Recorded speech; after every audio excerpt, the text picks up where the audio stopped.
Call this meeting to order. I would like to, since we have a bona fide Methodist preacher among us, I would like to ask Max to deliver the invocation, if you would, please, Max. Thank you, Mr. Mayor. Let's pray.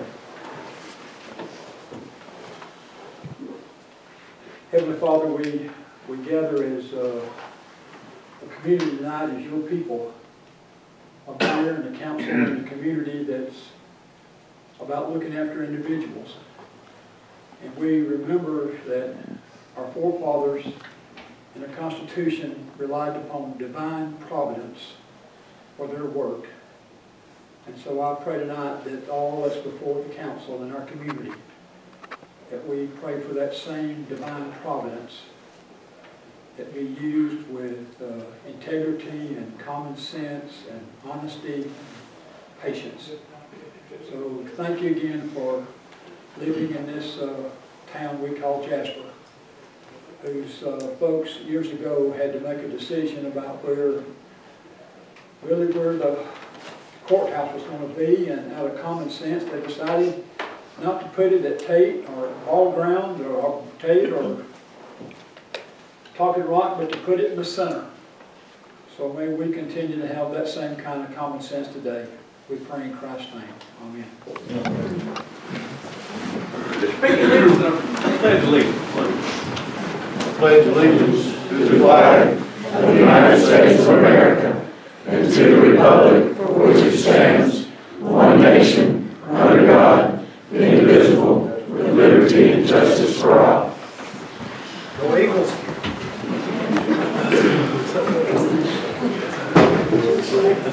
Council, on a copy of the agenda.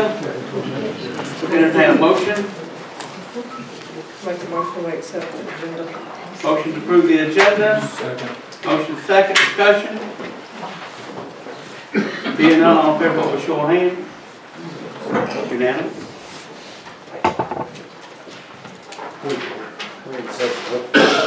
The minutes of the January 8, 2018 regular meeting, Ms. Hoyle. Regular council meeting, Monday, January 8, 2018. Mayor Weaver called the meeting to order promptly at 6 p.m. He requested Councilmember John Faust give the invocation. Councilmember Ann Snavy led the recital of the Pledge of Allegiance. Mayor Weaver asked that the agenda be reviewed and approved by council. Councilmember Jim Looney made a motion to approve the agenda. Councilmember Ann Snavy seconded the motion. Motion carried unanimously. City Clerk Lisa Hoyle read the minutes of the December 4th, 2017 regular meeting. Councilmember Ann Snavy made a motion to adopt the minutes as read. Councilmember Jim Looney seconded the motion. Motion carried unanimously. Item A under organization meeting. Mayor Weaver opened the floor for nominations for Mayor Pro Tem. Councilmember Ann Snavy nominated Councilmember John Faust to serve in that capacity for 2018. Councilmember Sonny Proctor seconded the motion. Nomination passed with 4 votes in favor. Councilmember John Faust abstained from voting. Item B under organization meeting. Mayor Weaver turned the meeting over to Mayor Pro Tem John Faust. Mr. Faust opened the floor for nominations for City Manager for 2018. Councilmember Sonny Proctor nominated Councilmember Jim Looney to serve in that capacity, and Councilmember Ann Snavy seconded the nomination.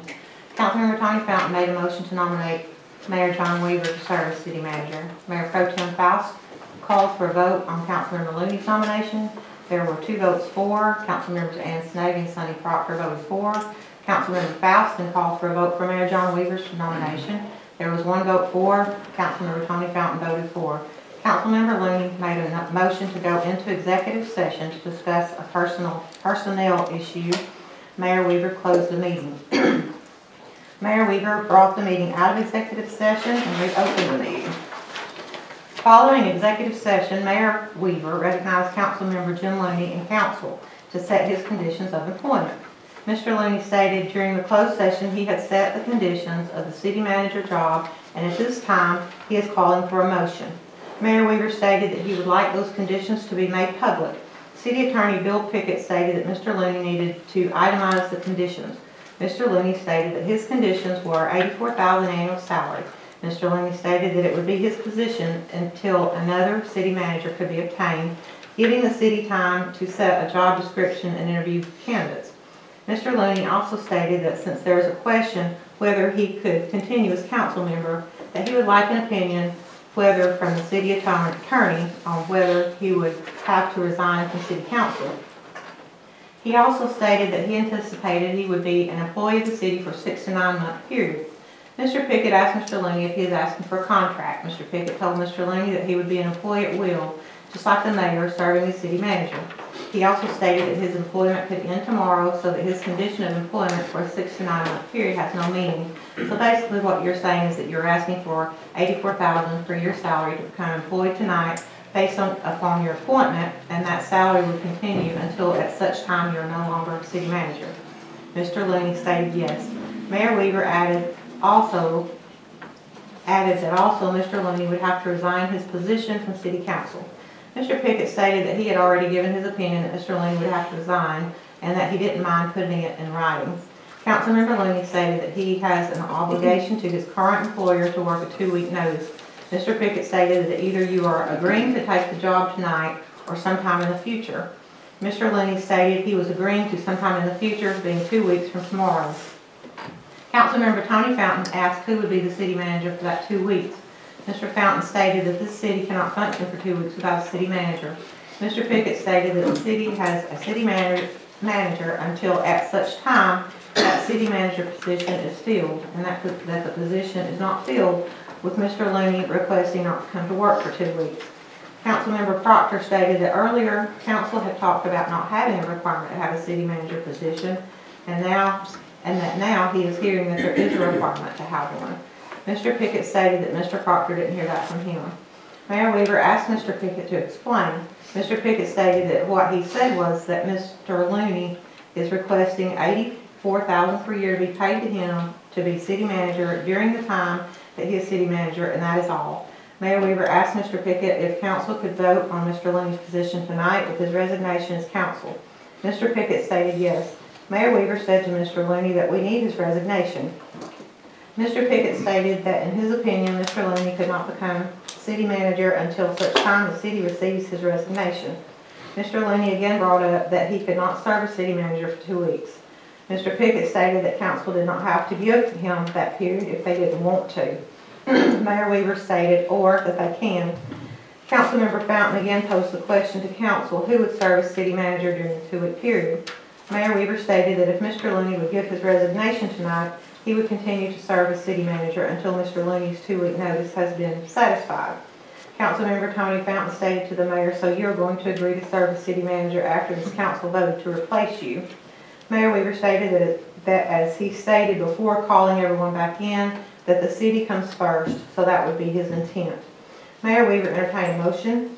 Councilmember Ann Snavy made a motion that Mayor Weaver serve as city manager until the next regular council meeting at the appointment of Mr. Looney, contingent upon Mr. Looney's resignation as council. Councilmember Proctor seconded the motion. Motion carried by 3 votes for. Mr. Looney abstained. Councilmember Tony Fountain voted against. Item C under new business, Mayor Weaver presented his appointments for 2018. For the Planning and Zoning Commission, Mayor Weaver recommended that Martha Poole be appointed for a 3-year term. Councilmember Jim Looney made a motion to accept the appointment, and Councilmember Ann Snavy seconded the motion. Motion carried by unanimous vote. For the Planning and Zoning Board of Appeals, Mayor Weaver recommended that Jeff Dobson be appointed for a 3-year term to replace Regina Camp. Councilmember Jim Looney made a motion to accept the appointment, and Councilmember Ann Snavy seconded the motion. Motion carried by unanimous vote. For the Downtown Development Authority, Mayor Weaver recommended that Marty Callahan and Chuck Payne be reappointed to serve a 6-year term. Mayor Weaver noted that this board will serve as the board for all 3 development authorities registered for the city, also Jasper Development Authority and Industrial Development Authority. Councilmember Ann Snavy made a motion to accept the appointments, and Councilmember Jim Looney seconded the motion. Motion carried by unanimous vote. For the City of Jasper Tree Board, Mayor Weaver recommended that Martha Poole and Chuck Payne be reappointed to serve a 4-year term.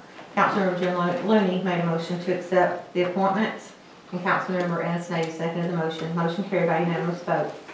For the Jasper Housing Authority, Mayor Weaver recommended that Marie Perkins be reappointed for a 5-year term. Councilmember Ann Snavy made a motion to accept the recommendation, and Councilmember Jim Looney seconded the motion. Motion carried by unanimous vote.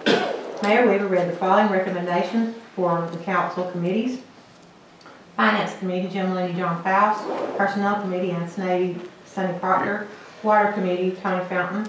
Public Safety, Sonny Proctor. Streets, Ann Snavy. Parks, John Faust, Ann Snavy. JYSA Liaison, John Faust. Blight Committee, John Faust and Snavy. Perrow for Pool Property, Jim Looney and Sonny Proctor. Councilmember Jim Looney made a motion to accept the mayor's recommendations for the council committees. Councilmember Ann Snavy seconded the motion. Motion carried by unanimous vote. Item A under old business, Mayor, we recognize Sonny Underwood, Planning and Zoning Director, to present an alcohol license application to council for approval. He informed council that Reinhardt College, the owner of Olive New York Pizza Jasper LLC, located at 50 Depot Street, had completed the application process and the required advertising had been met. The owner is now requesting that the application for a license to sell alcohol, beer and wine by the drink be approved. Councilmember Jim Looney made a motion to approve the license. Councilmember Ann Snavy seconded the motion. Motion carried unanimously. Item B under old business, Mayor Weaver recognized Don Ware Jr. and his company representatives to present to council a planned funeral home with crematory to be located on Moore Drive. He explained that this would be a full-service funeral home with a crematory on site. He stated that the funeral home would have all the state requirements of a funeral home and that the state would have to approve the facility before it was opened. He stated that the name of the funeral home would be called in their honor. Mayor Weaver entertained a motion, no action taken. Item C under old business, Mayor Weaver recognized Councilmember Jim Looney to give an update on the Perrow Pool property. Mr. Looney stated that the inspection report had been received and there are several issues with the foundation as well as other issues with the buildings. He stated that his intent was to meet with the Development Authority and with his committee to decide how best to move forward with the use of this property. Item A under new business, Mayor Weaver recognized Water and Sewer Superintendent David Hall to present to council the purchase of a replacement pump at Liberty Lane. Mr. Hall stated that the pump would be purchased from Flight due to the fact that it would be compatible with the panel and the existing pump at that location. He stated that this purchase was approved at $40,000 in the 2018 budget and the price came in at $38,525.40. Councilmember John Faust made a motion to approve the purchase. Councilmember Jim Looney seconded the motion. Motion carried unanimously. Item B under new business, Mr. Hall presented to council the purchase of a return sludge pump for the wastewater plant. Mr. Hall stated that the pump would also be purchased from Flight. He stated that this purchase was approved at $6,500 in the 2018 budget and the price came in at $4,454.08. Councilmember Jim Looney made a motion to approve the purchase. Councilmember Sonny Proctor seconded the motion. Motion carried unanimously. This should be item C under new business. Mayor Weaver recognized Sonny Underwood, Planning and Zoning Director, to present 3 2018 alcohol license renewal applications. Mr. Underwood stated that the owners of Terra's Food Mart BP for sale of beer, wine, Madeline's Cafe and Bakery for sale of beer, wine, and caterer's license, and the owner of Woodbridge Inn Restaurant for sale of beer and wine wish to renew their licenses. Councilmember Jim Looney made a motion to approve the license renewal request, and Councilmember Ann Snavy seconded the motion. Motion carried by unanimous vote. Item D under new business, Mr. Underwood presented an application for selling alcohol, beer, and wine by the package from Shona Coleman, manager of Fred's store located at 970 East Church Street. Mr. Underwood stated that the background check had been received and there is nothing that would prevent him from obtaining an alcohol license. He is requesting approval to continue the application process. Councilmember Jim Looney made a motion to approve the continuance of the license application. Councilmember Tony Fountain seconded the motion. Motion carried by unanimous vote. Item E under new business, Mayor Weaver recognized Finance Director Lisa Hoyle to present to council the 2017 audit engagement letter from Rushton and Company, CPAs. Ms. Hoyle stated that the auditors had agreed not to increase the price 2016 through 2018 at $17,290 and $5,000 for a single audit if necessary. Mayor Weaver entertained a motion to allow the city to move forward with the engagement letter and the audit for the year end of 2017. Councilmember Jim Looney made such a motion. Councilmember Ann Snavy seconded the motion. Motion passed unanimously. Economic Developer Jerry Vital gave a report to the city. Finance Director Lisa Hoyle gave a financial report for the month of December 2017. Lonnie Waters updated council on water line breaks. Chief Greg Lovell gave a report of police activities for the month of 2017. Chief Steve Roper gave a report of fire activities for the month of December 2017. Councilmember John Faust gave an update on JYSA activities. Being no other business to come before council, Councilmember Jim Looney made a motion to adjourn the meeting. Council is scheduled to convene next at the regular council meeting to be held February 5th, 2018. Entertain a motion. Was it Regina that was replaced on the, for some reason I was thinking that she was staying on Virginia Camp, plan B under old business. I'll have to go back and look. That's the only thing that Motion minutes be approved as distributed. After that's, Motion to approve, and Regina was not replaced. Yeah, she was staying on. Got a motion to approve? Second. Motion is second. Discussion? Being none, all in favor, vote by show of hand. Council, thank you, Lisa. I'll make that change.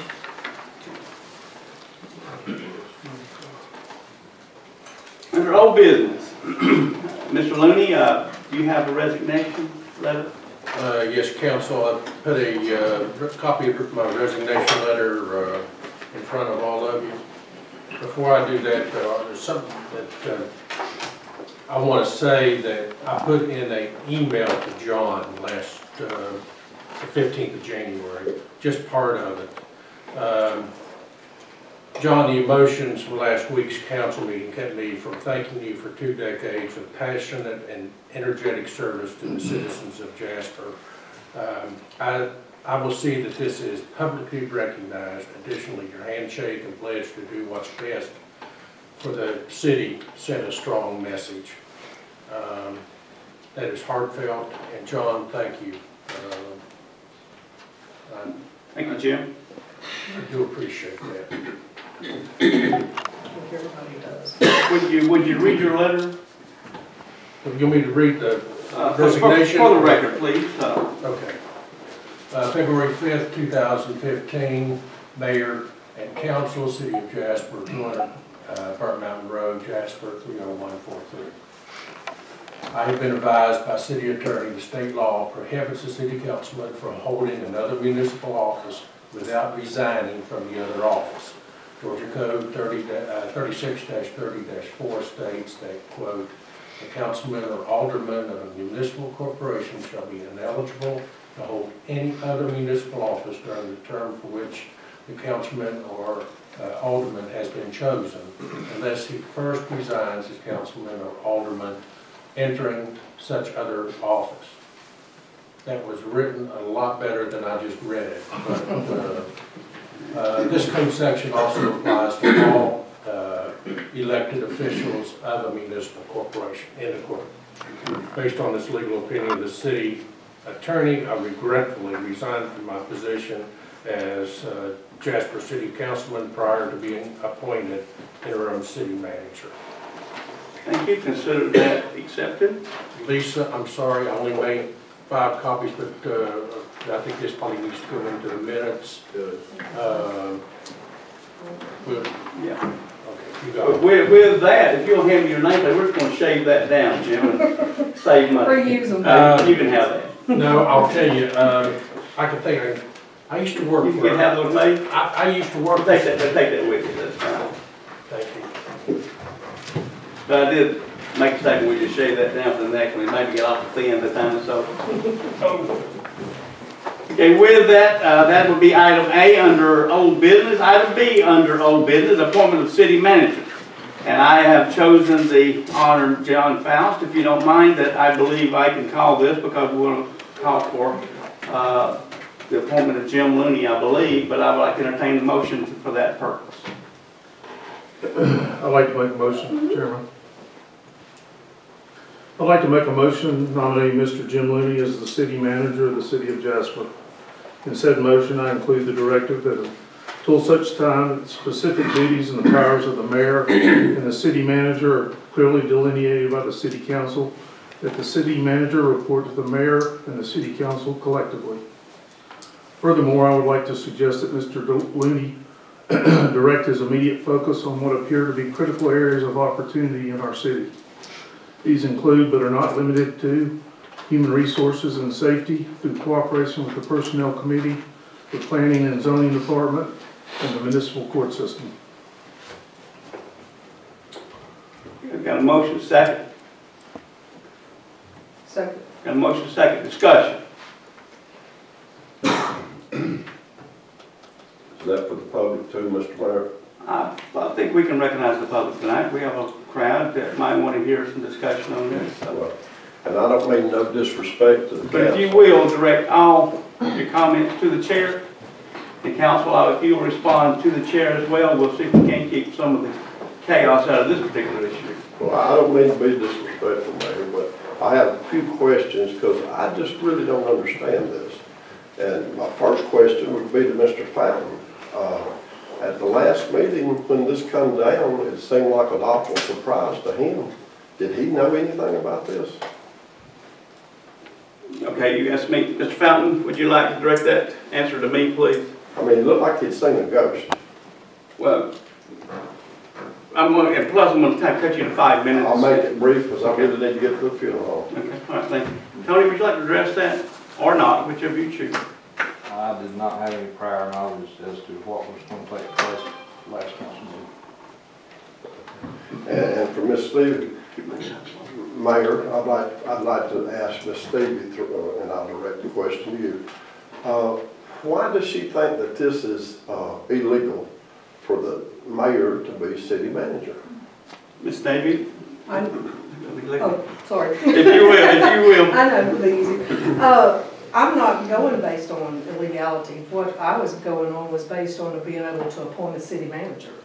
I mean, I'm not an attorney, it's kind of like Bill Pickett said. You know, all legal things I'm directing toward him. Okay. For Mr. Fouts, Mayor, whom I don't really know, I know you're the face of Georgia Power here in this town, but this doesn't look good. In the public, Mayor, why did we not have discussion about this, and why was this not decided in public? Okay, you asking me I'm to ask asking John. Mr. Fouts through you. Mr. Fouts, would you like to address that issue? Or not, whichever you choose. Word it so I can understand a little better. What exactly is your question? Well, to Mayor, why was this not discussed in public? Because as Mr. Fouts being the face of Georgia Power in this town, I would have thought we'd have been a little more professional about the way we went about this. Okay. With all due respect, Mayor. Okay. Concerned about the way it was done, I believe, at the last council meeting. I believe it was all done by the book, wasn't it?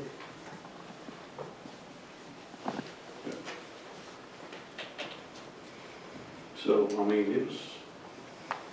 it was a vote. And we went with what the vote said. Okay. Mayor, following up on that, it seemed like that it was already planned ahead of time, though. Mr. Fountain knew nothing about it. If he did, he sure didn't show it. So you're asking a question about the way it was done, the fact that Mr. Fountain. Why wasn't it presented here in public rather than, you know, the vote just coming up and it seemed like it was already we knew it. You didn't seem like you knew it. You seemed awful surprised. But the word was already on the street that this was already pre-planned. Did you not have any knowledge of it, Mayor? I had rumors of a possible change, but I didn't have any insight or any information pertaining to that. I mean, I just don't think it's fair to us. I have a big stake in the city. And I've always worked excellent with the council, 20-something years. And, you know, give and take, but it's, you know, we hadn't really had any big battles. Council's always worked good with us. And then for Sonny, Mayor, I think Sonny actually, the first day he joined the council, or was elected to the council, I think this was Sonny's agenda then, was to get the separation between the mayor and the city manager, which is fine, that's his agenda. But why wasn't it discussed in public? Okay. Not possible. Mr. Chairman, if you'll reflect on my words at the council on January the 9th of last year, I was asking that we look into this. There was no agenda other than planning for the future of our city. And based on the answers I got at that night, I did my own research and started looking into the way we structure our government. Once I did that, I did my duty and I stayed within my powers to communicate with my fellow council members in a legal manner, and that included Tony, about what my findings were. So basically, I'm sorry. As a matter of fact, in March of last year, in a public meeting, a work session, I disclosed all those findings to you and the council. As to my agenda, I was in an open forum prior to the election about how I would vote on this, and I was very open and forthright about how I said I would vote. I think if you talk to each and every one of these council members, they made their decisions for many different reasons, and I think that we're all honorable people, and we made these decisions for what we believe to be the right reasons. The vote was taken in public. There was closed discussion that was intended to discuss a personnel matter, and without the liberty to discuss who that personnel member was, I can't talk about what happened in that meeting. But I did what I thought was best for this community. I had just been reelected by the people, and they knew that this was in the agenda. And I'm sorry that there are people that disagree with it, but I stand by what I say, and that I want to help this community become even better than it is. I also would like to thank you for your many years of service. Thank you. And a follow-up, John. Yes, sir. Does Mr. Proctor think that it's illegal to be the city manager? Yes, I'm going to give you an extension of a couple of minutes. If you give me 2 more minutes, I'll finish. Okay. Dr. Proctor? I have my own opinion about it, but I've got to defer to the council. The ordinance was just read for the same reasons that Mr. Looney is having to resign his post prior to accepting the manager's position. I believe that it's not legal for Mr. Weaver to be the manager and the mayor. Even though we've done it for 20-something years. And then I'll finish up with a question to Mr. Looney. He made the statement last time, and I have all respect for Jim because he's always been excellent. But he made a statement last time that he only wanted this position for 6 to 9 months. Why create all the chaos for 6 to 9 months when you could have, in an open discussion in public, y'all could have discussed this, and in 6 to 9 months they could have replaced you. And if Jim thinks for a minute that he's going to learn this in 6 to 9 months, I was in this business 30-something years. You don't learn it overnight. This will be the most chaotic time of his life. And to finish up, I just wish that council, I know y'all fixing to vote on this, but I wish they'd reconsider and put a little more thought into this. And I'll finish with that. Thank you, Jerry. Thank you for the questions and bringing up things that's been on people's mind. I've talked to myself and a lot of people around the city. Hopefully it cleared up. And like I said, I mean no disrespect by that. It's just, Sonny and I have been friends a long time. He knows me, and he knows I'll say exactly what I'm thinking. So, no disrespect to Sonny. Well, I've never knew that about you at all. Learn something new all the time. But anyone else want to make a comment? Yes, sir. Good evening, Mayor, Council. My name is Kirk Raffield, citizen of Jasper. I would like to thank you all, each and every one of you, for doing what you believe is best. Everyone on the council, including you, Mr. Mayor, for many years have made decisions that are hard and that are difficult. And what's in the best interest of the city moving forward, I believe each member of the council, if I could ask, Mr. Fountain, is this decision in the best interest of the city? Just a yes or no. Mr. Fountain? My personal opinion, no, it is not. And same question for Ms. Ann. Yes, I do. Same question for Mr. John. I do. And same question for Dr. Proctor. Yes, sir. I thank you all for making the difficult decisions. It's not always easy. I understand that completely. I challenge you to continue moving forward. New generations coming into our city, my daughter being one of them, we want a reason to stay here. and it gets more difficult if we're not relevant, if we're not prospering. With this new change, maybe that will happen. So, thank you. Any other questions? Any other response? Mr. Chairman, may I add one thing? Yes. This is a time for us all to come together. And I know it doesn't feel like that's what's going on, but that is what is meant for us to do, at least me, to do what I'm doing. So I want y'all to know that. I'm not trying to divide us. I'm trying to bring us together in a different way. I understand that. But I want us to collaborate and work together. Thanks, sir. Being no other discussion, all in favor, vote by show of hands. 3. All opposed? 3, 4, 1 opposed. Mr. Tony Fountain is opposed. Congratulations, Jim. See you, I guess, tomorrow morning. Yes, sir. Next item, alcohol license application, Fred's Dollar Store. Sonny? Mr. Mayor, Council. So we can buy a garden rake and beer. Fred's Stores of Tennessee has completed their, I'm sorry, go ahead. has completed their due diligence in the request for a license for their store, and I'm requesting that the council approve that tonight. Okay. So all advertising and other requirements have been completed. We'll entertain a motion to approve the alcohol license for Fred's Dollar Store. Motion? I'll make a motion that we approve the alcohol license for Fred's Dollar Store. Motion to approve. So moved. Got a motion and a second. Is that a second, Sonny? Was the second? You got it. Motion and a second. Discussion. Being none, all in favor, vote with show of hands. It's unanimous. Thank you, council. Item D, we dropped you off, Jim, in anticipation that you would be a city manager. Sonny, have a report from the Perrow property? Well, I was under the impression that we were to convene our committee, and obviously we've not done that. I will follow through on Jim's recommendation to do so.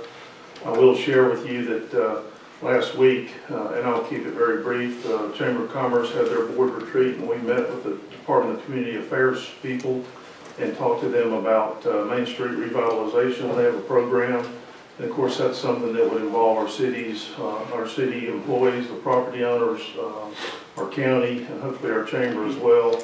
But there may be some information coming forth where we can possibly go down this route. But I will assure you have a little more information on the Perrow property specifically by our next meeting. Okay. Let's make you a committee of one. New business. Call for an election. Lisa, could you give us some information as to what we need to do next as far as call for an election? Notify Julie? Yeah, I'll notify Julie, and the next item on the list, we also will need to do that tonight. Okay. So I'd like to entertain a motion to call for the election. Make a motion that we call for an election. Got a motion to call? Second. Motion second. Discussion? Being none, all in favor, vote by show of hands. Thank you, council. That's unanimous. Next, set the qualifying fee. What was it? We always use the maximum of $35, and that's what I recommend. So the maximum of $35 to discourage people who are really not interested in running. Well, if you want to run, Use that. 35. that's what we've always used. Yes, it is. And number of days to qualify also will need to decide on. And we will do that. We will do that through the county elections. And do we have those dates set? Do we have those dates? No. We'll notify her tomorrow and she'll give us that information. Right. And council will be given that, and as well, we'll put it in the paper. We'll have that information in its entirety by the next council meeting. Okay? Okay, so right now we're voting on $35 for the qualifying fee. We'll entertain a motion. I'll make a motion that we keep the qualifying fee at $35. Okay. Second. Motion second. Discussion? Being none, all in favor, vote by show of hands. Thank you, council. That's unanimous. Okay. Item C. event at City Greenspace, 5K fundraiser for Reinhardt College. Miss Dale, would you come forward, please, and explain what you're intending? I believe I can make that run, I'm not sure. It's not a 5K, it's a .5K. Did I say 5K? That's okay. I'm Dale Morrissey with Reinhardt University. I'm Development Officer in External Relations, and my job is to raise money for students at Reinhardt. And we have had a program in Cherokee County for over 30 years where we raise funds for Cherokee County students. And me being from Pickens County and loving this community, I wanted to bring it to Pickens County. So now we're raising funds for Pickens County students that attend Reinhardt University. And we've had some very generous donors, and we're continuing to raise funds. But we want to have an event here in Pickens County, twofold, to raise funds for Pickens County students that attend Reinhardt, and also to bring people to the downtown area. And we met with Mayor Weaver earlier in the month and explained what we were doing. He felt like that was a good event, and we wanted to just bring it to the city council and make sure there wasn't anything that we're not doing that we should do for this event. Did I miss your locations? It is going, no, it's going to be in the green space downtown. It'll start at, you've heard of 5Ks, and a lot of people say, oh, that's too far to run. I want to run a 5K. So we're going to run from the Board of Education to downtown right at 61 Main. So you can walk, crawl, or run, whatever you want to do. But it's a family event. We're going to have a bounce house. We're going to have rock painting and rock hiding and prizes for kids. And we are going to have, it's St. Patrick's Day, March 17th. We'll have refreshments. We'll have food. We'll have food trucks. And we'll also have a Reformation Brewery from Woodstock. They'll be serving some beer for the adult beverages.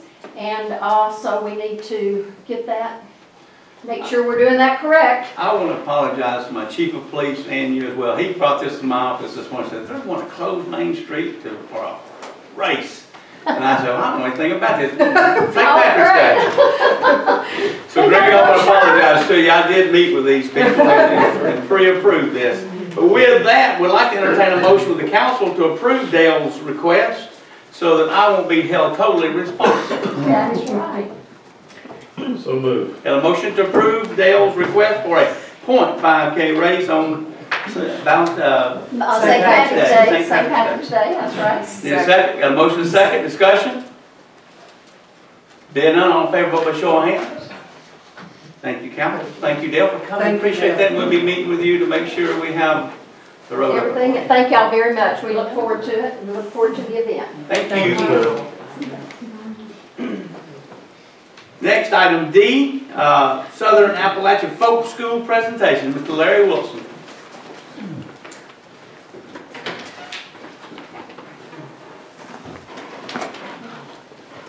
Thank you, Mayor. Can y'all see this? You might bring it a little closer for him. That would work probably a little. How about this? Need an easel. Okay, yeah, you might hold it. I got an easel with it. Jim, would you do your first request and help him out? I am Larry Wilson with the Southern Appalachian Folk School. I am a member of the Board of Directors. This is an exciting adventure for us. It has been in the planning stages for pretty close to a year now. We're breaking ground. We've acquired a building. It's the former Pickens County DFAX building located on Chambers Street, 255 Chambers Street. That building is 4,500 square feet, and we are going to do some remodeling to create some larger office space. This map simply gives you a location of the school to the area. City Hall is located up here. This is City Hall. Courthouse building, that's 255 Chambers. This is the elementary. This is the open space, the green space building. And this is the city park, just to give you a reference. This is Main Street and Church Street. We are close to downtown. We are within a few blocks. This place right here is Woodbridge Inn. We're working with Woodbridge to provide some food as well as lodging. Our goal is to maintain the characters of the area. We want to create a walkable residential campus in this community. We lost my place.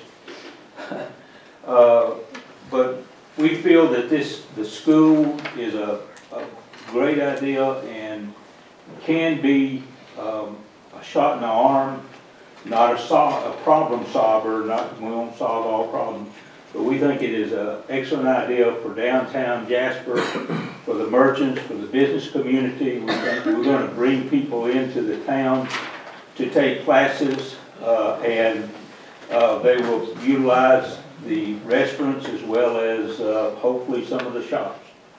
We think it's an excellent idea. It was founded, the founders, there was 8 of us. They included Heather Poole, who is a potter and local studio owner, Billy Roper, who is a local folk artist, lifetime resident, Rhonda Lindsay, who is a poet and lifetime resident of Pickens County, Debbie Brownlee, a graphics designer and graphics artist, Amelia McIntyre, who y'all I know well. She is an educator and president of the board of directors for Pickens Arts and Cultural Alliance. Pat Jewell is a poet and actor. She's a member of Tater Patch Players. J.J. Roper is a businesswoman in the community. And myself, I'm a potter, also a folk art potter. Those are the founders. We started working on this probably in May of last year, thinking about it, talking about it, and working towards this goal. We have our first classes will be the last weekend in February. We will have basket weaving, felting. We have a young lady who will be the instructor and teach you how to make animals out of felt, and whittling, good old-timey whittling. Those are our first 3 classes. Following those in March, April, and May, we hope to provide an agenda, class agenda, and bring students in. The reception that we've gotten for this school has been nothing short of phenomenal. Everybody that has seen, been presented to, has jumped on board wholeheartedly. We had a reception last weekend of artists and instructors to get lined up get them lined up to help us. There was so much energy in that building, it was unbelievable. It is really enthusiastic and enthusiastically accepted by the community and everybody that sees it. Like I said before, we think it will be a phenomenal benefit to the town, to the city. We have started fundraising. We're just getting started. We have what we call an envelope fundraiser, where we pass out envelopes, and I have some if anybody wants it. They include a cover letter, self-addressed stamped envelope, and a form for donating. All your donations go to the school. We do not have our 501c3 standing right now with the state and the government. We have applied for it. Until that occurs, until we gain that 501c3, Pickens Arts and Cultural Alliance has agreed to be a sponsoring organizer for us. They will accept donations and give tax deduction letters so that the benefactor can take his donation off of his taxes. Like I said, if anybody wants to donate to us, we're in dire need. We're putting together, like I said before, a capital improvements program. It's going to be, we're going to end up having to do it in phases. It's going to be so large. But if anybody has any questions about the school or the process, I'll be glad to answer them. I'll be glad to meet with anybody. If you want to see the facilities, I'm open. Any Questions, council? You're gonna look at all of it, blacksmith and Yes, the whole gamut. we're going to have, eventually we will have it. Initially, we will have weekend classes, mainly because we don't have the money to build, we'd have to build a blacksmith shop and stock it with forges and anvils and tools and everything needed for it. So we don't have that. That's part of our fundraising process. The same thing with pottery. Pottery, we would need at least 10 wheels, 3 kilns, slab rollers, extruders, just a number of different tools. We don't have those funds yet, so that's part of our fundraising process. Those will, and pottery also is a process that takes longer than a weekend. So we will eventually provide for week-long classes. So we'll be bringing people into Jasper for a week at a time, as well as weekends, and bring them in, have them take classes, visit our community. Larry, can we touch on what you and I talked about? Sure. Sort of in, I won't say secrecy, because it's a terrible term in government, but you didn't want me to necessarily run out and say anything about what you told me. Can I elaborate on that, or you rather me keep that under wraps? No, I'll be glad to. I had discussed with Mayor Weaver the school idea, and also took and showed him the building, given our idea of it. But at the time, we did not have that building tied up. And we were trying to keep it really close to the vest until we could get our building tied up, so we had something to go to people with and show them. And Mayor Weaver was very gracious in keeping that idea close to his vest. We succeeded by keeping it quiet until we got the building tied up. When we got the building tied up, I come and met with Mr. Weaver, Mayor Weaver, as well as Mr. Proctor, and talk to him about the project and give it the go-ahead to talk to anybody that was out. And if I might, I'm going to tell a little bit of what we talked about. Sure. He took me out and showed me the old defense building, and it's a matrix of different offices, and I'm sure you've opened that and changed that up quite a bit. But he was talking about what this could bring to the city of Jasper as far as a arts center or arts community.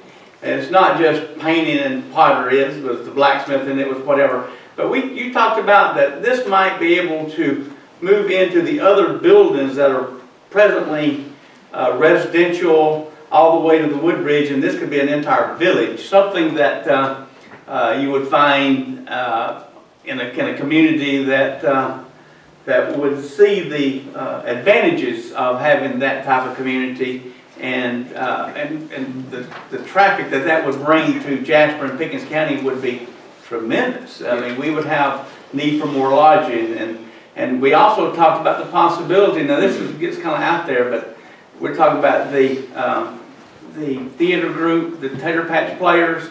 The property across the street could be actually purchased, and they could actually build a theater. All this was apple pie in the sky. And Gary, this one I kind of mentioned to you. Maybe somebody would like to invest in these ideas, because these properties, he wanted these buildings, these had been there since some of them turn of the century, could be actually turned into classrooms that people could come and instead of being captured in the more institutionalized building, they could actually have an old facility.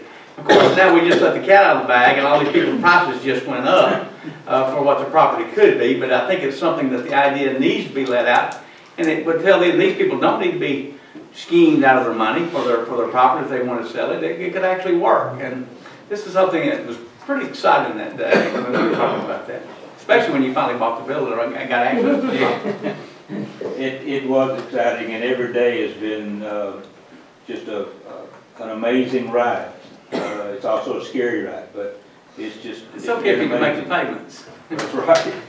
But our goal, like I said before, is to create a walkable residential campus, to utilize existing buildings as studios for classrooms.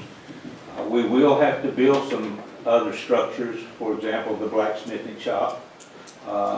If we do that, my thought right now anyway, is to create and construct a barn-type facility that will give the appearance from the outside of being a barn and fit right in with a residential character. Same thing with the woodworking shop. We're going to need one of those. You can't put a woodworking shop in one of those residential structures, so we have to have a building. And not cut you out of your time too much, we got a long way to go, but this was an idea that would make the Main Street properties a slam dunk for commercial use. Your restaurants, your other facilities wouldn't necessarily have to be government facilities or offices for someone that would be something that could blend in if this were to happen. But it's going to take a lot of people getting on board and seeing the need to invest money in this area. It's not going to do it by itself, and it's not going to be an inexpensive project. That's right. It's not an inexpensive project. And we, like I stated before, this is not the cure-all for anything, but it is a shot in the arm. Yes. And I think the downtown business community could benefit, as well as areas over around the Woodbridge Inn, even more so, or around North Main, on North Main, as you get past Freedom Park. Any questions, council? Ms. Wilson, we appreciate you coming this evening. We appreciate the efforts that you're throwing into this, and I know you got a vested interest. You just one of those insane artists that I get to meet from time to time. Because you put time into things that I couldn't imagine. I can't call myself an artist. I'm more of an artisan. And I'm not going to be one of the instructors. I'm a learner, not a teacher. Well, thank you for coming this evening. Thank you very much. We're glad you found the home. Item E, Mr. Raffield. Good evening, Mayor and Council. I'd like to give you all an update on New Year's Eve and how the event went. I'll keep this brief as I possibly can. First of all, thank you all for the vote of confidence that took place earlier. The JMA is thankful for the opportunity to serve our community. We appreciate the council, the city of Jasper, all of our sponsors who worked really hard to pull this event together. Given the time constraint of a short 4-week planning period, by pulling together and being a team, what we accomplished is pretty amazing. Our goal was to provide a safe and family-friendly event. We did exactly that. That's what was there. No incidents to report by any party present. The event was attended by approximately 200 to 300 people, much smaller than in years previous, but what I will notate is it was 14 degrees. It was rather chilly. That was a big deterrent for some people. We acknowledge that every year is going to be a little different. We're hoping for a slightly warmer event at the end of this year. Downtown restaurants reported heavy, steady volume. Their night was wonderful. Vendors that we had at the event did well. The power on the west side of Main Street through the actual light poles, that was our one little hiccup. The power on that side did not operate correctly. So we actually used generators on site. Cleanup went very well. We actually had a business, excuse me, before the event that expressed a concern. Anytime there's an event on Main Street, there's always debris or trash. I spoke to that business after our event and a couple of others, and I'm happy to report there was no debris, there was no trash. Cleanup was successful using the inmate detail. And so they were so impressed that they're actually considering sponsorship for the next event. Speaks volumes. We had positive feedback coming from people in attendance and also on social media.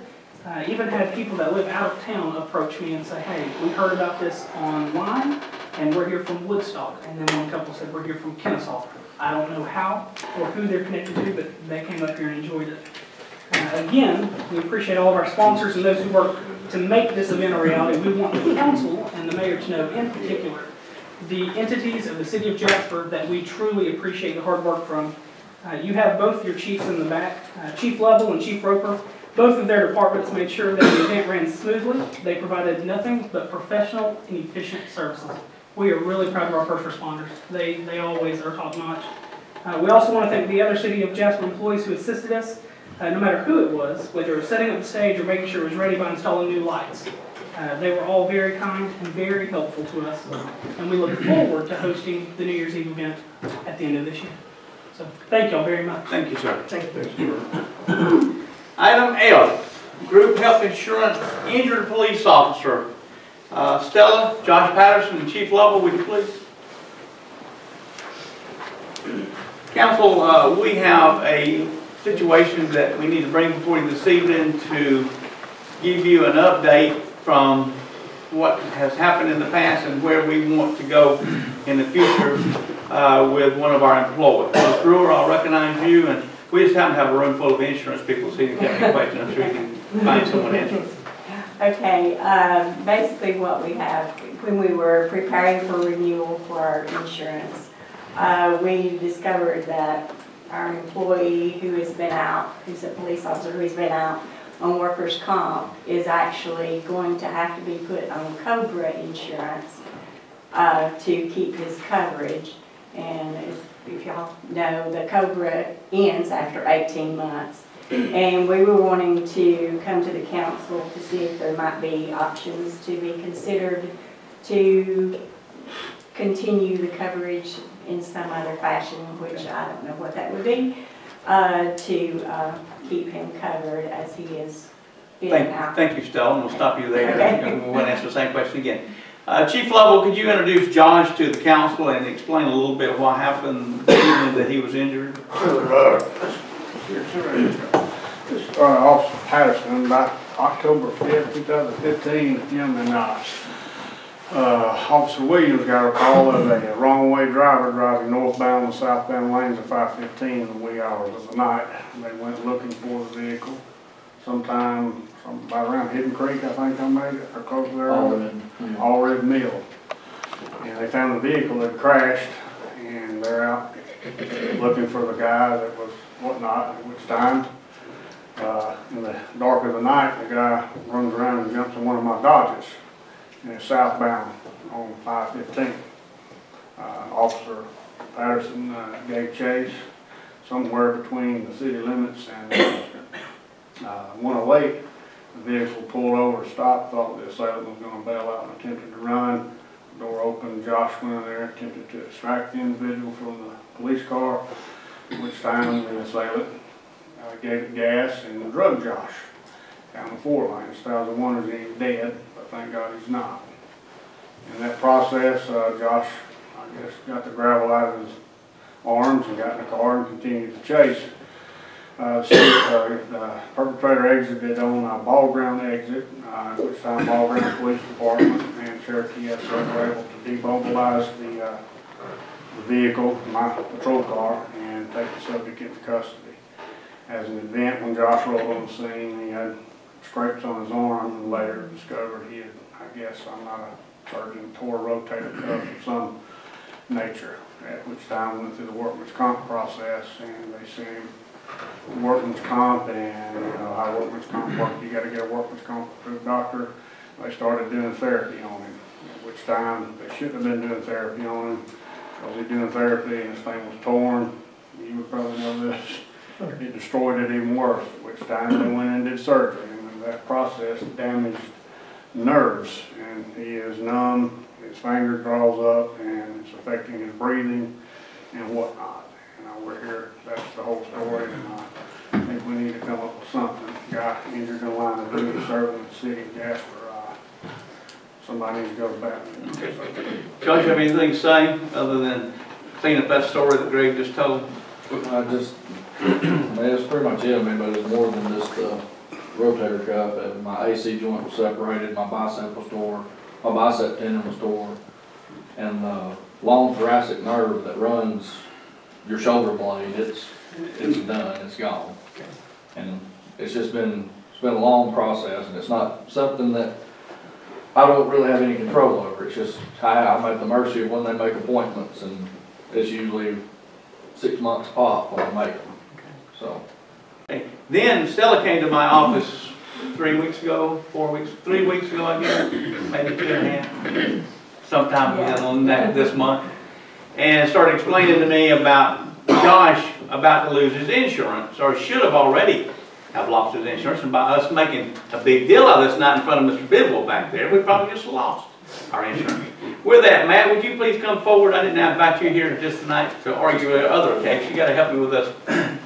Just remember, I represent the city, and you know, during our investigation, we've got y'all's renewal in for April 1, so we started asking questions. We're taking you guys out to market, and part of it is we had individual health statements filled out, I think, by most all the employees, and of course we're going down our list, and I go, hey, this dude didn't return one. And Stella starts explaining to me who this dude is, and I said, oh man. If you read the insurance policies, our insurance policies cover active employees. And some of the policies are real strict. They're going to tell you if you haven't actively worked in 3 months or 6 months or a year that you're not eligible. You know, we can't have an employee leave here and we just keep him on because we want to. Now we're dealing with a situation where we have workman's comp. We have a gentleman, deservedly so, out on workman's comp. He wants to return to work. He's trying to return to work. Blue Cross and Blue Shield, on your all's type of policy, you guys are fully insured. You pay a premium to them. They accept the entire risk, and if you give them $1 million in premium and they pay $2 million in claims, they get you next year. If you pay them $1 million in premium and only have $500,000 in claims, they do one of those. Well, with this situation, when we start taking you guys out to market, we have to tell the insurance companies what the risk is. And they're going to ask about everybody. And one of the things they want to know is there anybody who's not actively been at work. And we tell them it's been June of a couple of years ago. Their eyes are going to cross and they're going to say, that ain't going to happen. So in terms of where you're at right now, we've had conversations with Blue Cross and we've tried to be very creative with trying to solve a problem, because I think what our intentions are is that we want to allow for coverage for this injured gentleman. And so one of the things I suggested to Blue Cross is that we could maybe form a retiree class. Not that we're retired, but maybe even say we have I didn't want as far as say, look, we have a disabled employee who's out on workman's comp that cannot return. We want a class just to cover that particular non-actively at work employee.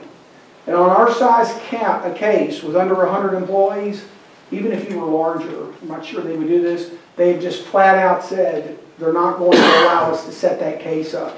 They have told us they'd like to retain you guys as a client, but they said if the employee is not actively at work, they are going to require us to put that employee on COBRA. Now, we've never officially told them because we're talking. And you may never tell them. You could leave Josh on as an active employee, but that, you know, if he has a claim, they're going to not be happy. They're not going to be happy because the contract says we cover active employees. So what we've not heard back from all our fully insured carriers, but to a person, almost all of them are going to want the employees to be actively at work. I was telling Stella, when we start looking at actively at work employees, Blue Cross does not have it written in their contract what that timeline is. They just say they got to be actively at work. And so they will give a lot of discretion to an employer. If an employer has somebody who's sick and they come up to this fuzzy year period, if we know that employee is going to be back to work maybe in 6 months, they're improving, we know they're coming back, they're going to grant us an exception and let us keep them. If I knew that Josh, if I could go to him and say, hey, look, we think that he'll be back by January of next year, I think they would say, okay, we'll let you, you'll do it. We'll let you do it. But because I can't give them a timeline, they're saying there's nothing for us to discuss. So part of us being here is trying to get a creative solution to try to keep him on coverage. I've taught, part of my request today coming here was, number one, we received your all's April 1 Blue Cross Blue Shield renewal February 1, and Blue Cross and Blue Shield is requesting a 32% increase effective April 1. You have been way out of them. I know. But as part of that, I didn't need that good news. I know. But as part of that, we've taken you guys out to market, and we have not mentioned anything about having an employee not actively at work at this point. Because I need to know, in terms of, from you guys, how you'd like us to proceed. We think that we may be able, and I say may, be able to find a way to cover a non-active employee who's out on workman's comp, like Josh, through a self-insured option. And that is an option that we have not explored for you guys in the past for a couple of reasons. One, because of your size, and two, simply because we've not had this issue that we've tried to solve. We have just a little bit about MSI. We've got about 35,000 employees that we handle insurance for. We handle coverage for over 50 governments. And about half the employees that we work with, we have them under self-insured accounts, partially self-insured accounts. So that's not something that we're not familiar with. The thing that happens with us is that our smallest account that is partially self-insured, it has 250 employees. I have a county manager there who's came from the city of Gainesville and has for 20 years been familiar with self-insured accounts. So one of our concerns about the self-insured account with you guys is, one, you're relatively on the very small sides, and number two, with no offense intended, I heard that a couple of times, you guys don't have anybody working for the city who has a lot of experience with self-insured plans. In particular, trying to compare a self-insured plan to a fully insured plan. And so you're in the next item. I need to bring you back. What we want to do for Josh, I cannot, as a mayor, and I think the council can as council, tell him as he got himself hurt down Ledbetter Road. What road was it? It was 515, already. And we're going to tell him he's hurt. Now I've had employees I felt like were that we couldn't cover before that might be trying to ride, but this gentleman has been worked on and beat on, and I'm not sure how we're going to tell him they can't have insurance, because he's got workman's comp, but if he gets pneumonia or he catches the flu that's going around now, will have no insurance and he'll be ruined. How can we do that to him? So that's what I need to address for us, so that we can figure out a plan that if we got to buy his insurance, whatever we got to do, this council needs to know. What can we do? Very good. Well, number one, if you stay fully insured with Blue Cross, he has to go on COBRA. There's nothing to prevent you from legally. How many months is that? 18. Okay, that gives him another year and a half. So that prevents you from paying those premiums. Right. If he does come back to work, obviously that solves the problem too, because he's now an active employee. What if he were to comp out? If he were to, they were to settle with him. Well, that would be part of the settlement, I believe. Okay, but that would be, the insurance would be ended that at the time. Well, if he's on COBRA, you've got your 18 months would be at that point in time. Heck of a situation. Now the other, answer your question, if you change your funding mechanism, or y'all were self-insured, you can consider him eligible, pay claims, because you're actually paying any claims that aren't, related to the workman's comp. Okay. Your safety valve on that is you have to make sure that any reinsurance that would come into play, that they would also consider him eligible. Okay. All right. Mr. Chair. Yes, sir. Matt, I'd like to at least consider a motion to table this. Josh, thanks for your service. I know it's a tough situation for you. I certainly hope that, and I appreciate the fact that you're willing to talk about your problems in such a large forum. But it might seem like maybe this is something that we could have a special meeting for and discuss legally, of course, in private, and see if we can come up with some other solutions without having to Again, he's come here willingly, but. Well, it's the only way we can get it out in the open, is bring him here in front of me, because I met with him in my office, I couldn't come up with a solution. So we had to be here tonight for this. Josh is willing to come, Matt's willing to come. This is a perfect storm for us, that we gotta do something for this young man, or do nothing, and I don't think we can be party to nothing, so. Well, I'd like to also thank you for your service. I hate that But- you're in this kind of situation, But with this, exactly what you want, this is the next move. We gotta get to where we can discuss this and find out what we're gonna do and deal with all the parties that's gonna be involved.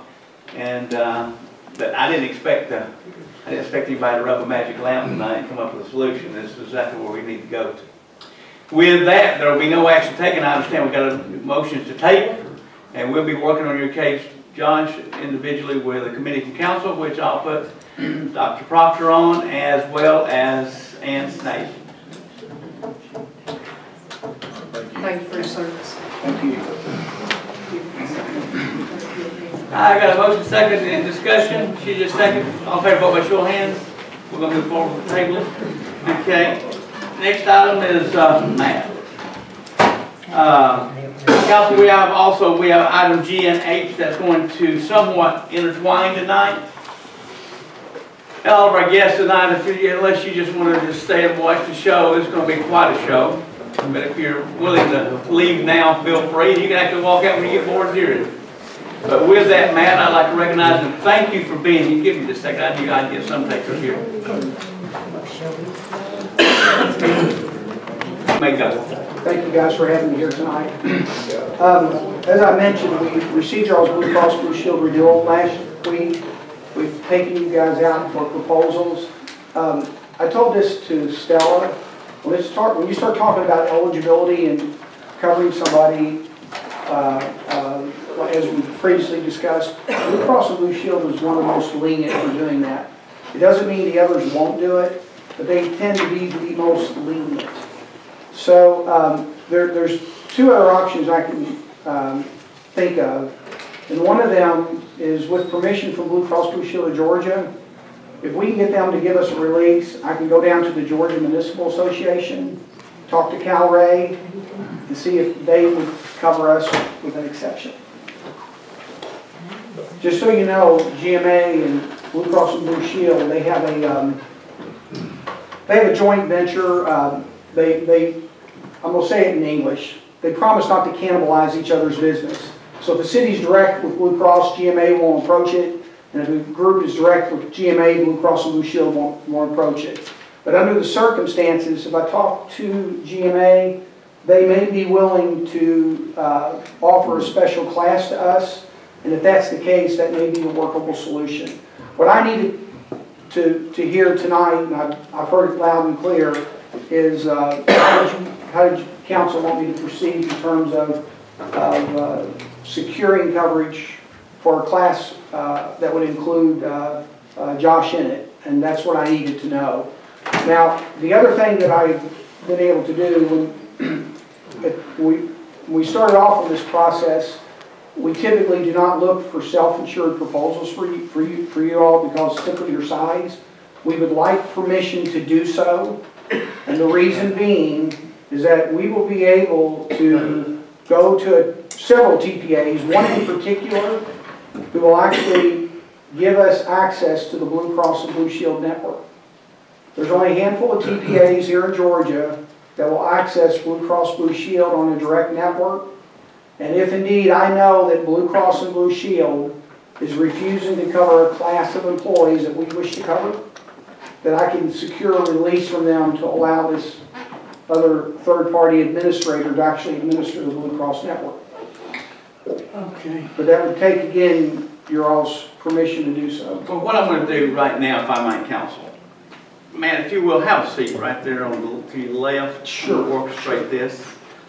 You know, you can actually sit in that chair for a table. I'm going to invite with us, I'm going to go into item H, temporary. Kevin, if you would, please, sir. Council, you might recall at a meeting a few months back, we offered Mr. Godfrey a exclusive to go out and do work for us on behalf of our self-insured process program. And I'd like to, in order for fairness, because right now the council can't, per its promise in the past, can't respond until we hear Kevin's reasons why we should not be able to go forward, and you can use legal terms if you like, Kevin. Well, good evening, Mr. Mayor and Council.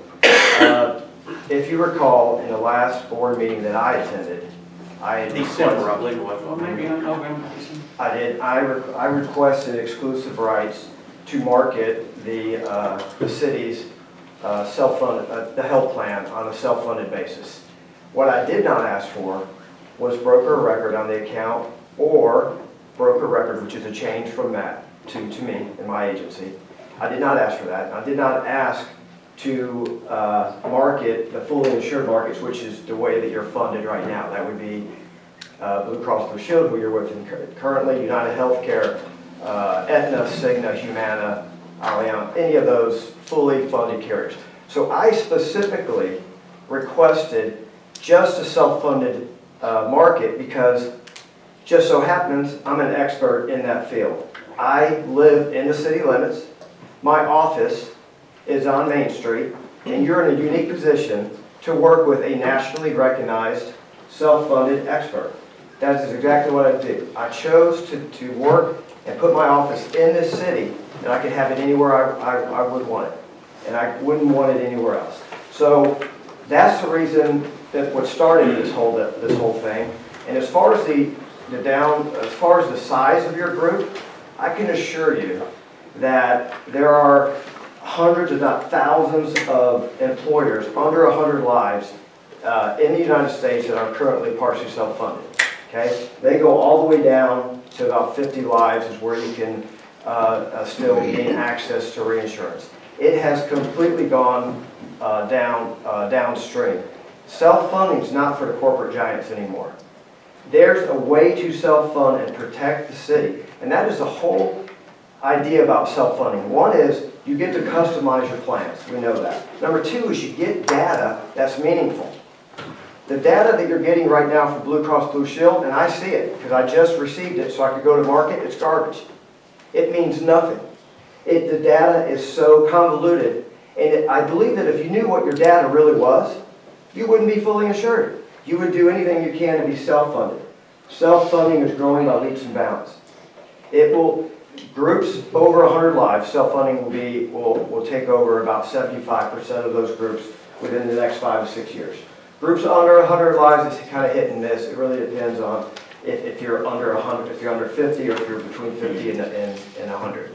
You're sitting right now about 80 lives. I have a huge book of business at 80 lives that is self-funded forever. I've been doing this since 1993. And I only focus on small, medium-sized groups. Yes, I have huge, big clients in the 14, 15, 20,000 range. I do. And I consult on those groups. But my real bread and butter are small and medium-sized groups. The cash flow is tremendous. I have a huge uphill battle ahead of me if you guys vote to allow me to do this. There is no guarantee that I'm going to come back with numbers on a mature basis that will be more competitive than what Matt can do on the fully insured side. But at a plus 32, that's a pretty good start. You guys have been plus 24, plus 27, now you're plus 32 in the last 3 years. You're paying almost $1 million. That's a lot of money. So, having said all that, I've gone off script. Oh, I know. Here's the real point of all this. The reinsurance market in our industry is pretty unique. The reinsurance market is real reactionary when it comes to how brokers market self-funding. I would even go so far as to say fully insured. Okay? So the self-funded market is hypersensitive when it comes to how many brokers are looking at your business and how many sources it's coming in from. So if you're a reinsurer and Matt sends in City of Jasper and Kevin sends in City of Jasper, I can assure you this, that reinsurance market will back up and they'll do one of two things. They'll either give you a quote that is very conservative because they don't know who controls the business, or they'll decline it. And then we have to keep moving on down the road until we finally find somebody that Matt hasn't gone to, or somebody that I haven't gone to for Matt. Okay, let me freeze you right there, Kevin. I feel like I'm running a debate here, but if you would respond to what Kevin does, and I hate putting you guys in this position, but we're in a terrible position. We're running deadlines coming at us, and this council's got to have as much information as possible. Would you respond to Kevin's statements and why we need to plead with Kevin to let us change our promise to him? Sure. On this reinsurance market, when we go out to that market, Kevin's right to a certain extent. If they start getting multiple proposals in, they're going to get a little spooked if they start seeing particularly different data coming in. But in this particular case, we've all got the same data. They're going to be seeing the same information coming in. There's probably about a dozen reinsurers that see most of this data. There are some others that that he may go to that I won't go to, and vice versa. But what the real crux of it all is that we feel that we're going to be able to have access to a Blue Cross Blue Shield network through our TPA, and that is a network that's hard to get access to. Part of the reason we're going to be able to get access to it is that because I am the agent of record on your Blue Cross account, I will be able to go to Blue Cross and tell them that I want a release on the network, and they will be able to go and they will, because I am the agent and they understand what's going on, they're going to release that network to me, and I'll be able to take it over to a TPA who can use the Blue Cross Blue Shield HMO network. May I? Yes. We asked you this earlier, and you gave us I don't have much hope for that. We didn't feel a little comfortable even pursuing that. And that's kind of why we called Kevin in to go at it with a little more vigor. Explain to us, before turning back over to Kevin, why now are we in a better position, and why should we not pursue what Kevin has offered the council? Well, I think you have a situation here with an employee who is out on disability, and the fully insured plans are not going to offer coverage for that. They're going to force you down the road of being a COBRA. We have worked with the city a long time, and if you want to keep this member covered, your best chance for doing that's going to be through a self-insured option. And that's not, again, a slam dunk, because even on the reinsurers, they've got to be convinced to cover this particular class. Thanks. Kevin? I don't think that the decision to use Matt or how it boils down to using me comes down to network access. That's the least of my concern. Matter of fact, Blue Cross is a problem. Okay? Access to network's great. Everybody seems to take them, but I can guarantee you this, everybody takes United Healthcare. Everybody takes Aetna. I mean, they call them the Bucas of the world. They're all the doctors, Dr. Perrow, I mean, Sonny, these doctors, they accept all the largest networks. And that's what I would be recommending. I might not be recommending the Blue Cross Blue Shield network, but I would be recommending a network that is highly recognized and would create little, if any, disruption for your members. As far as the situation with the hurt officer, we're going to have a real issue and a problem with that. Doesn't matter if we're fully funded or self-funded. A lot of the, most, if not all of the reinsurance contracts that I've read require actively at work. Very few of them will allow us to waive actively at work. I'm not saying it's impossible, but that is asking a lot. But the nice part about being self-funded is that if you decide to take on that risk to him, you can extend to him benefits, but it'll be paid outside the contract and through the city. So there is an inherent risk to the city, especially if it's a large, ongoing, potentially ongoing claim scenario. You could do that. I would advise against it, but again, I don't know the particulars of this. We'll have to go into legal and compliance and see how. And what we're doing tonight, guys, this is information gathering. We're not gonna make a decision tonight. We're gonna weigh both of you guys out, and I apologize for that, but that's what we're in the business to do, to make sure we get the best deal.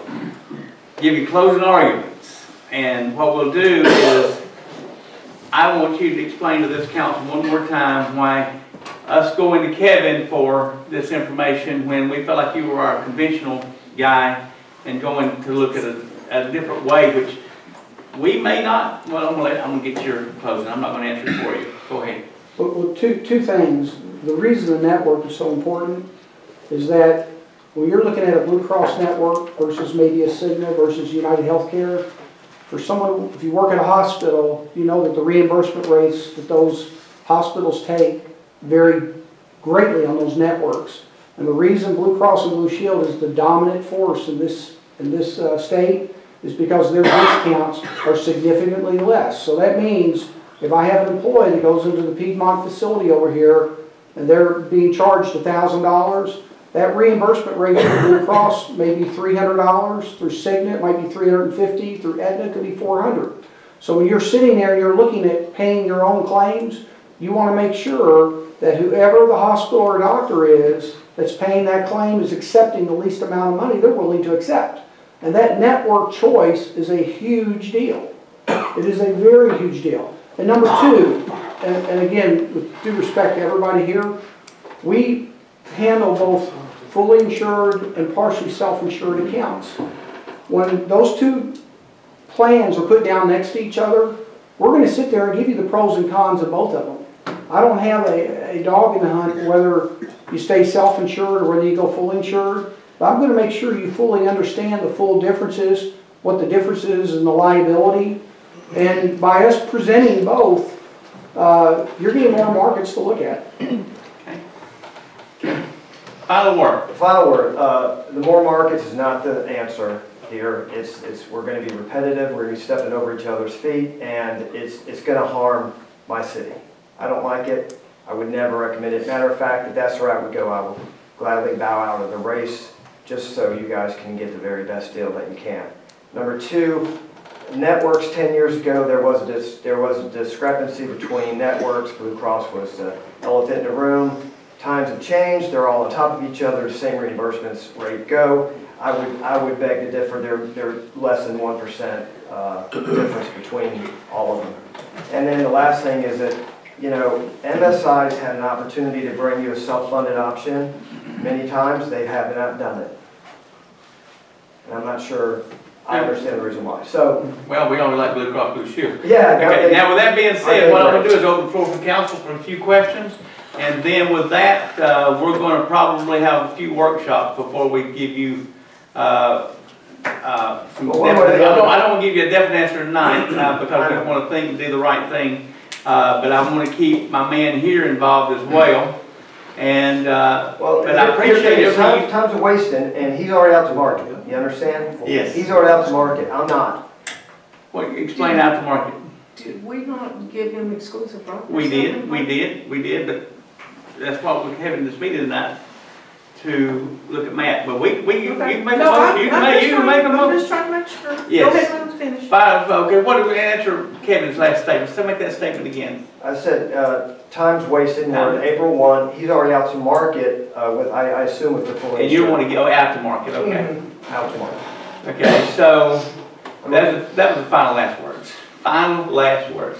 Redundant. But being said, what I want to do is open a few questions. If I want to get a motion tonight, if you've made a decision, time is a wasting. I like that because 2 months from now we're going to have to we're going to insure. Well, I'd like to make a motion. That's the question. Okay, or make a motion. Can I ask? Yes, sir. Matt, did I hear you correctly when you said that the city of Jasper's insurance will be going up for 2018 to 33%? Yes. What did we budget, Lisa? Do you remember? That's the initial request. 18. Did we build some in that? More than that? Lisa, We did budget an additional, 100,000 overall because we were scared of what was going to happen, and that's coming out of the prior year fund balance. But it is in the budget, an additional 100,000 on top of the 15% that we budgeted. So is that about 25%? Yeah. He said a big. About 10 to 15%. Well, it's like the budget 15 and then another, the additional 100, so. Yeah. I think it's at 25. Close to 20. So we budgeted for 25. Yeah, we don't have, I'd have to figure it out. I don't think we, Roughly we budgeted This is- 25%. yeah, this is unreal. So it's 25, so we basically got budgeted. That's what we're looking at. We're kind of, First that's what we numbers got that we're looking budgeted at. somewhere. But we need to move forward. I think tonight we can get a decision, yea or nay. And you Anybody got any questions? I'm glad to wait. make a If motion. not, I want to make a motion. Well, I have some more questions then. Didn't we already move that he was gonna get our Well, exclusive? that's what I was Yes. supposed to say. I've got Matt wanting to address the council tonight as to Self-insurance. give you some other options from our insurance. So right now, it sounds like, and with all due respect, Kevin, I'm trying to honor what we said we do. Looks like we're looking at 32% versus some unknown. Is that correct? Yes. Okay. So from your perspective, how long do you think it would get it to make it a little more known? And if that wasn't what you envisioned, then It is what I envisioned. Okay. I waited for the renewal. I needed to have the renewal before I went to market because the information, the claim insurance from Blue Cross Blue Shield is meaningless unless I have the renewal. So the only thing I have right now is renewal history to go on. So the renewal has been presented. I received it from Human Resources, and that was just on Friday of last week.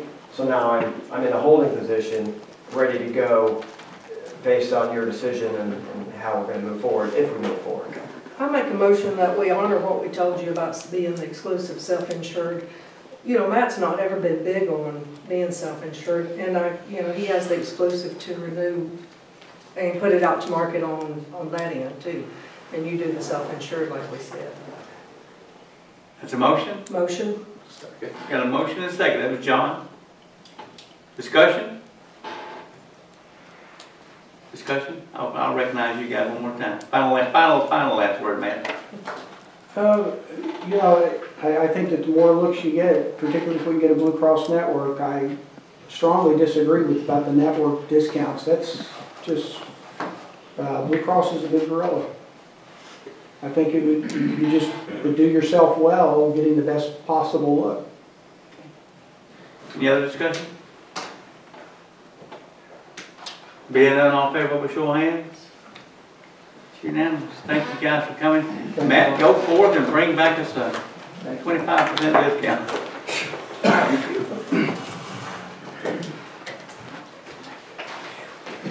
ETC franchise. Council back in 1980, the city of Jasper made an agreement with ETC to provide cable TV and other services inside the corporate limits of Jasper. You have a 4-year franchise agreement that was signed then and has been passed down from that year until today, and it's for a 7-year thereabout agreement.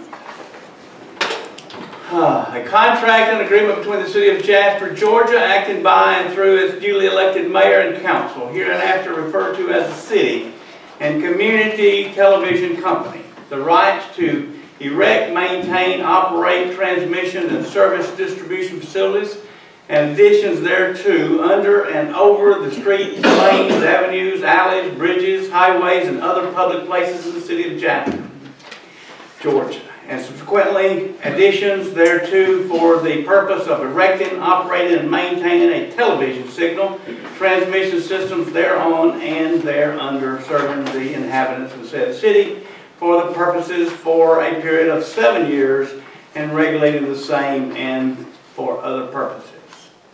Council, can we waive whereas and therefore all the way through this bill? Can we do that? They have a copy in front of them. Anyone would like to have a copy of the franchise agreement is entitled. But you don't want to hear me read this. It says whereas and therefore several more times, and it's about 15 minutes into this. I'm a slow reader. I feel guilty not reading because I like to read everything I see. But that being said, we'll entertain a motion to agree to this because I've already signed it, but if you don't agree to it, we won't send it to them. They actually ran out last Friday. If you got cable TV tonight, it's just pure luck. I make a motion to accept the franchise agreement from ETC. Got the motion to accept the franchise agreement, and there you'll actually see that franchise agreement 5 fee on your cable TV bills. It's kind of a tax. Got a motion? Got a motion and a second. Discussion. Being none, all in favor, vote by show of hand. It's 3-4. All opposed? Cut the cable TV off.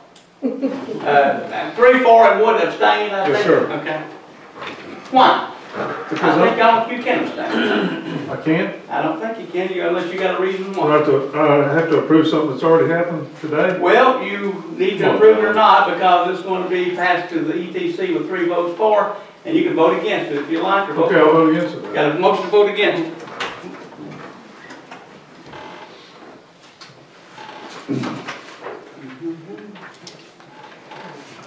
Let it be known to all the ladies and widows in town that cable TV been got.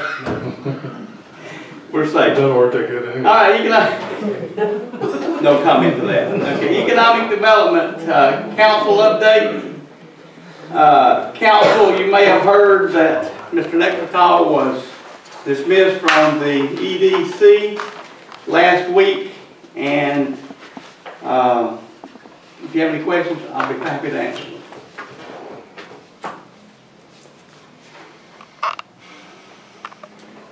Jerry, would you like to respond since you came tonight? Yes, Mayor, I would. Come forth, we recognize you.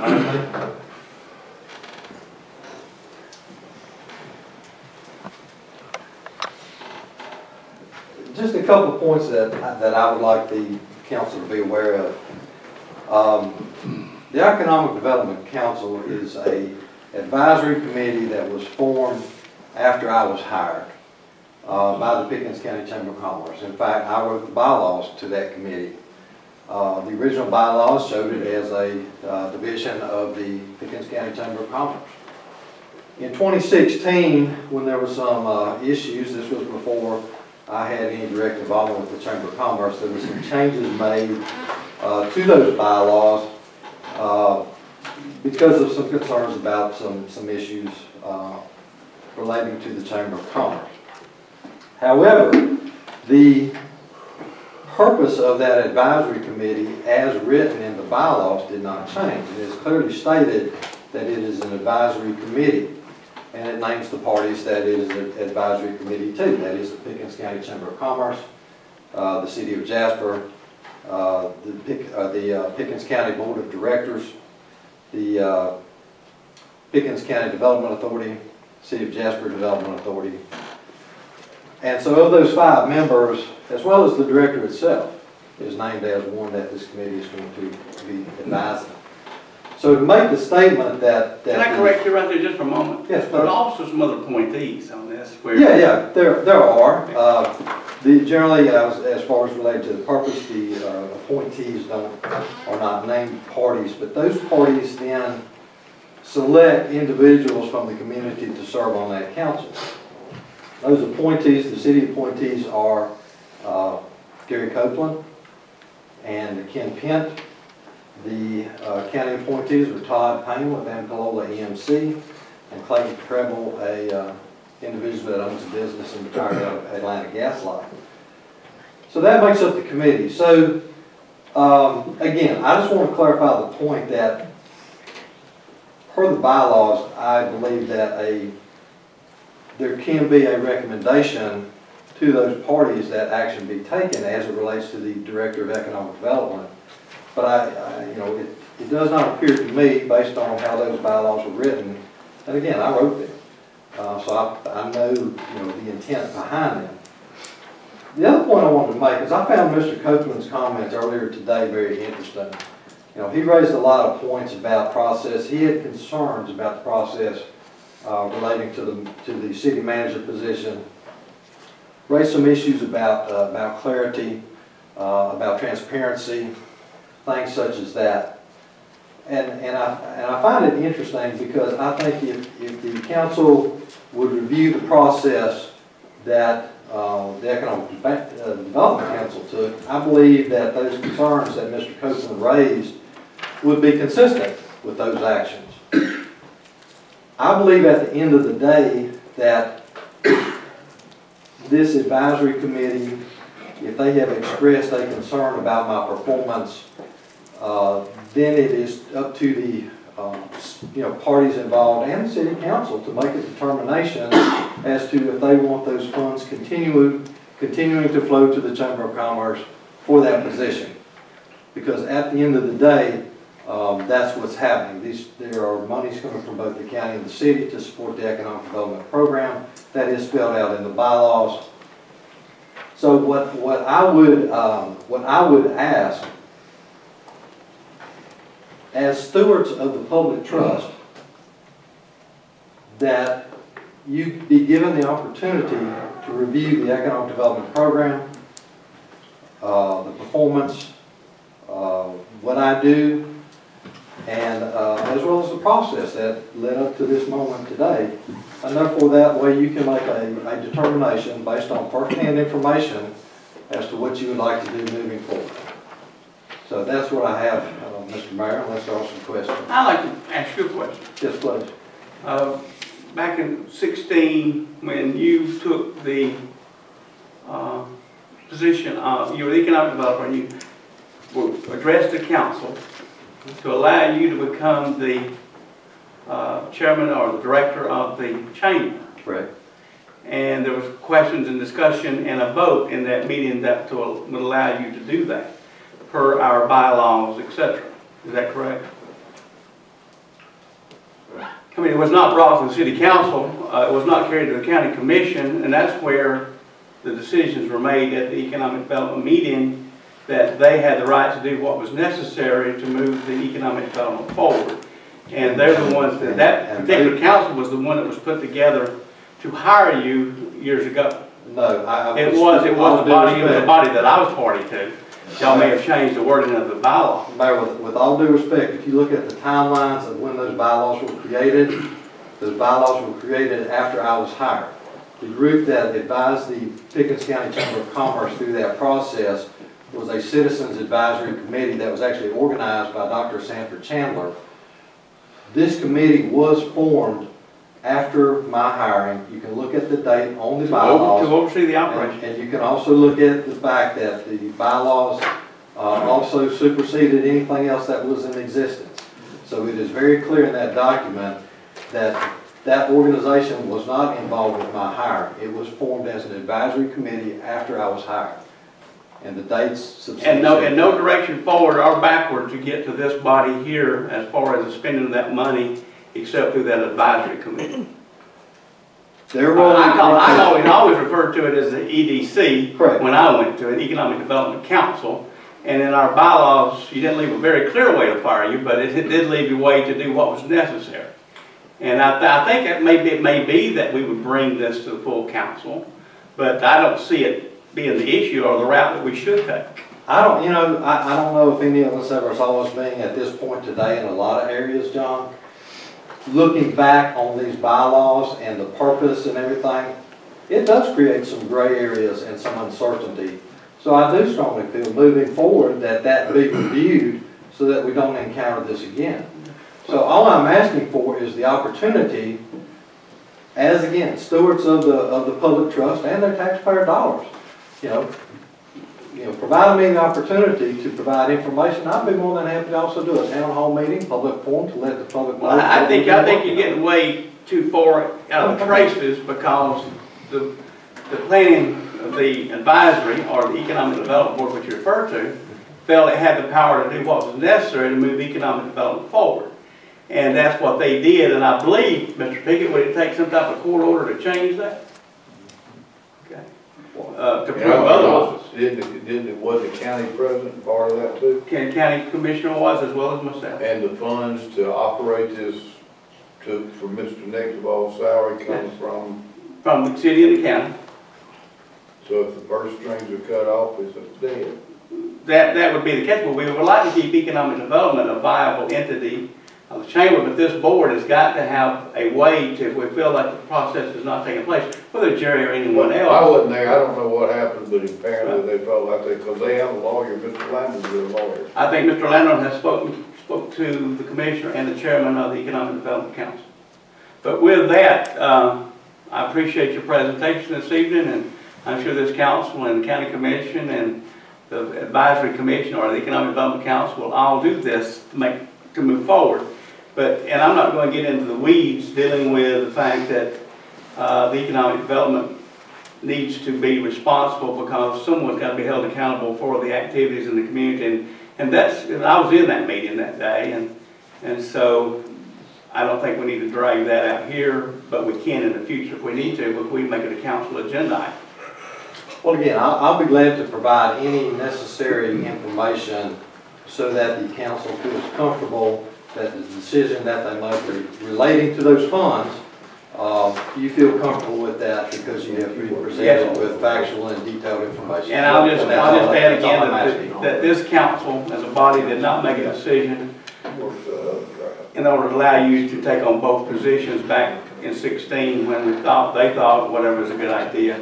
So, but I'll be happy to make that an agenda item in the future so that we can have the council come as well as you and discuss it, how we want to move forward, because we have to be able to hire and fire the economic developer at the discretion of a viable committee that can make those decisions, or a board, which is what we think we did at the time. But I'll be happy to give you an agenda item next month. And I will close with this. Thank you, Mayor. I do appreciate it. I will close with this. You know, I am interested in making, my sole objective is to make sure that our community moves forward in a very positive fashion. This is why I felt that aligning those positions more closely was in the best interest of our community. I'll point to the Marble Festival very quickly. That was where we collaborated. We took an external focus and we injected a economic development focus into that, and therefore it was expanded and better impacted our businesses. So again, moving forward, I feel strongly that I would like to continue to help move our community forward. I'm very open-minded as to actions moving forward, and I believe that we could come forward in a collaborative fashion and seek out a path that satisfies all parties. Well, my statement then, and I'll close by saying that our efforts to separate the economic development as well from the chamber, I made a statement in the meeting when you were given the permission to move forward with both jobs that there's going to be hell to pay when we have to fire the chamber president or chamber director. And that's what happened, and that's why we're here today, and it's why we felt even in that meeting that the separation needed to take place so that we could be more accountable for economic development specifically, which was part of the meeting that we had that day when we determined that we need to move forward. Jerry, I will get you on the agenda if you request at the next month, and we'll discuss this with members of the Economic Development Council. I'll do respect, would a work session scenario be more conducive to that? Can't get a vote in the work session. If you want some authority, you might want to get to the council. I think it's a good idea, though. It's a good discussion. That's the reason we have the work session. That's why y'all have work sessions. You can count those up when I give them to you. But we'll do that. All right. Thank you. Thank you.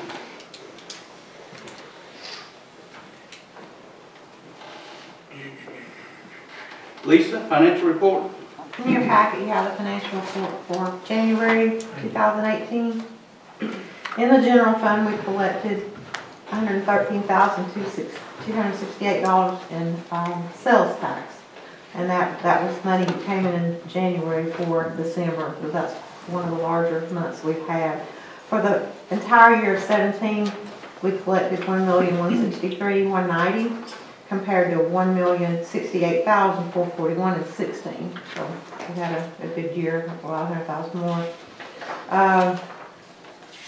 Moving on to the lost account, we got a cash balance of $168,223, which is probably pretty close to what I announced last month. We collected $88,146 in January for December's 2017 total $905,092 versus $830,764 in 16. Questions, council? Thank you. Lon? Roads and other reports. Mayor and Council, you have a paper in front of you. It has a bid package that will be going out between now and the end of the month as far as resurfacing. It's got the streets, be around Main Street, the side streets around town, and working our way over toward the 4-lane. Once we get this completed, that will complete everything on this side of the 4-lane for the city of Jasper. And then we will start doing the access roads on, they go parallel and actually tie in the 515. And then that should, I don't know how many we'll get, if everything works out. Hopefully we will have money left out of the SPLOST to do some sidewalk work. On the next 2 pages are photographs to give you an idea of the difference in signs. The signs are up on 515. They are 12 inches wide. Some of these signs are nearly 4 foot long. On the second page, you can see that we actually had to use 2 posts on some of them in order to secure them good enough where a high wind would not blow them away. But that's just an idea of what they're looking like. They are reflective so that when headlights hit them, people can see them much better at night. How many do we have up? I think we lost about 4 or 5 having the first order completely because we run out of posts.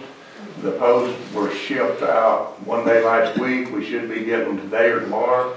And the second order of 30, I think 37 signs should be here in about 2 weeks. 30 was in the first order? 31 or 32.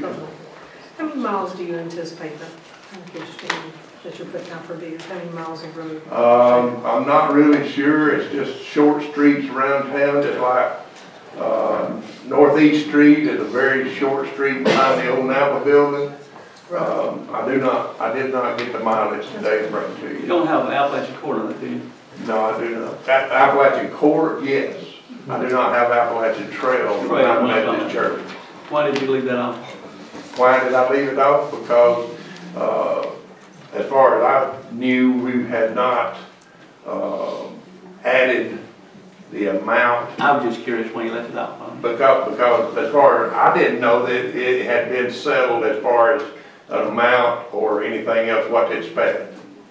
I'm just curious when you left it out. That's why I left it off. Good answer. You might need to get it back on. Okay, I will. No problem. Mr. Looney will work with you tomorrow. Okay. Because this is going to be a mess if we don't get it fixed. Right, yes, sir. All right, thank you. Okay, thank you. How is your program coming? Oh, it's great. I've been working on that, and I have several different things on it. I have where city streets start and stop, where county roads start and stop. We have utilities, we're GPSing, I'm documenting all the signs being put up and documenting comments on that as far as when they were put up. In case somebody steals some or something, we can go back and say, yes, this was put up on this date. There just seems to be endless things that we can do with that program. It's just working great. And one more thing for the record and for the people's general information is that we met with the DOT this morning. I did get a phone call after we met, before you did your final report.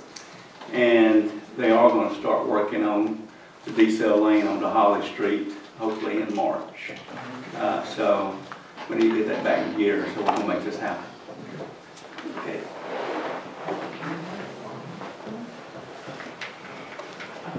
Chief Love. Good evening, Mayor and Council. The Jasper Police Department for the month of January 2018 responded to 859 calls from the 911 center, responded to 55 motor vehicle accidents, issued a total of 52 citations for the following: 1 DUI, 30 for speeding, 2 seatbelts, 1 uninsured motorist, 5 miscellaneous violations, 2 suspended or revoked, and 1 possession of marijuana less than an ounce. Georgia State Patrol issued a total of 45 citations for a grand total in City Court 87. 34 state warrants were taken for the following: 1 DUI misdemeanor, 2 counts of driving while suspended, 1 disorderly conduct, 1 battery, 1 simple assault, 1 aggravated assault, 3 counts of simple battery, family violence, 3 counts of battery, family violence, 1 affray, 1 terroristic threat, felony, 1 false statement, misdemeanor, 2 obstruction, 1 damage to property in the 2nd degree, misdemeanor, 1 theft by taking auto, felony, 4 cruelty to children in 3rd degree, 1 criminal trespass, 1 theft by taking, 1 theft of service, 1 theft of lawful mislaid property, 1 shoplifting felony, 2 shoplifting misdemeanors, 1 possession of methamphetamine felony, and 2 possession of a controlled substance felony. Any questions, council? Thank you, Chief. Thank you. Chief Proctor.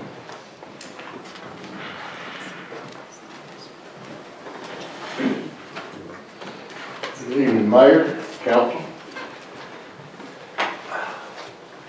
For the month of January, the city's fire department responded to 155 calls. Those were 1 structure fire inside the city, 4 outside, 3 vehicle fires inside the city, 2 outside, grass fires inside, 1 outside the city, 14 motor vehicle accidents with injuries inside, 2 outside the city, 57 emergency medical responses in the city, 47 outside, 20 other calls in, 4 out. At the end of the month, obviously, 155. Fire inspection looked at 2 sets of plans for construction, conducted 14 inspections. Thank you, Steve. Questions, council? Do we know the cause of the fire that evening? I believe it has been ruled accidental. I don't have the specifics as we speak, but it has been ruled accidental. Appreciate your hard work. Okay. John, you got anything to say last, sir? See Jason Hancock, if you want to be interested in playing baseball, then 1st of March, the kids will be going to the state wrestling tournament. Okay, thanks. Okay, I'd be a little remiss if I didn't make one statement before this meeting was over. I'm sure y'all hung around for it. I've been the mayor/city manager for 25 years, 5 months, 2 days and 15 minutes. Maybe 4 hours and 15 minutes.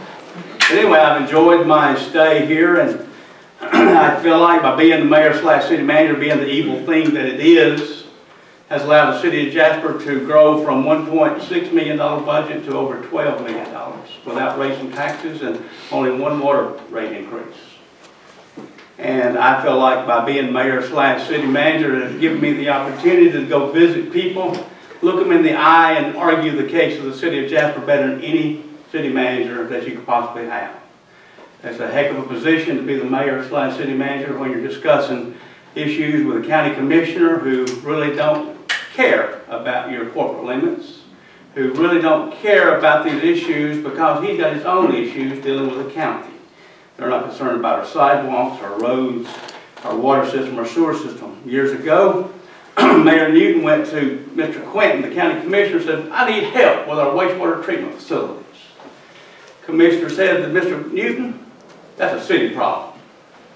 And yes, it is a city problem. It's a city problem, but it was a great luxury that we had our water and city system, because a city without a water city system is not worth a lot for as a city. You can ask my good buddy, the mayor of LJ, and he'll tell you the horrors when they give away your water and city sewer system to an authority. And I'll ask the citizens of Jasper, do not let that happen. We are going to be progressive, and every time the city succeeds, so does the county. You can imagine if you remove the corporate limits of Jasper, what would this county be like? And I am proud of the 25 years, so many months that I have served, and I'm going to be calling the citizens of Jasper to make sure that we continue to provide the service to the corporate limit citizens above and beyond, because I always said our services are better than others. I told people in the past, if I could not provide the services to the east end of the county and the west end of the county, my own brother would vote against me. So I'm telling you, we've got something special inside the corporate limits. And years ago, they wanted to do away with corporate limits and do away with cities. But today, I think there's one going to be found in our charter this legislative session. So let's hang on to our city limits. Mr. Jim, I'll work with you for the better of the city of Jasper. I don't know how much you're going to like working for me, because I still consider myself the mayor, and you can deal with the council all you want, because I've got a lot of power to make sure you do your job every day. And guys, I think Jim will do a good job. I've known him a long time, and I believe we can move forward. Thank you so much. We'll entertain a motion to adjourn. Mayor, can I say one thing? Yes, sir. I'd just like to say, about 3 weeks ago, we lost a member of our family. And David McKenna, who tragically lost his life. I feel like that we just need to recognize him and his service here. I hope and pray that his mother can somehow find peace and losing his son. And this has been a trying time since our last meeting for all of us. And somehow, someway, I hope that we can all do the very best that we can. The oath that we took for the citizens of this community. And I would personally like to thank you, Mayor Weaver, for being my mayor for all these years. And I'd like to thank you for your service and your dedication to this community. It'd be hard pressed to find anybody with the compassion that you have shown for this town and the people that call us Jasper home.